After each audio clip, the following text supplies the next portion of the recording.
Cross-cerebellar diaschisis is what I was going to chat about today.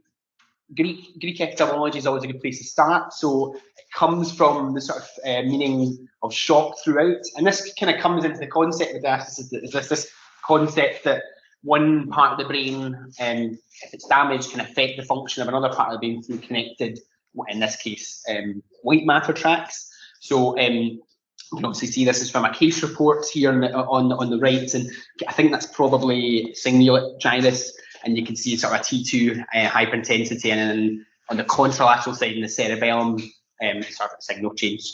It was obviously sort of noted first of all in early 20th century, assumed through sort of post-mortems, where you could obviously see the fact that different areas were affected by a single insult. And I think probably in general terms, it's most commonly associated with stroke. So what's actually going on? So a couple of interesting sort of images just to sort of share. So it's this sort of thought to be an interruption of this sort of cortical pontocerebellar white matter tract, and you can sort of see a sort of crudely drawn drawing indicating that in the top left. And actually, when you do some sort of functional imaging studies, you can actually sort of demonstrate the hyperperfusion you would actually find with it. So here's a PET scan, so you can see that quite clearly. And then obviously in the sort of CBV studies within a CT perfusion, you can see that as well. And when there's a really long chronic state of it, you can actually get atrophy of its contralateral cerebellum with this as well. So again, that's evident.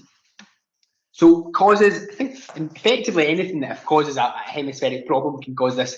And so on the right here, this is the same case from the beginning, but this is the DWI sequence. And you can see the sort of cortical rimming pattern. This is a patient who came in with status. And you can again see the sort of DWI changes contralateral to that.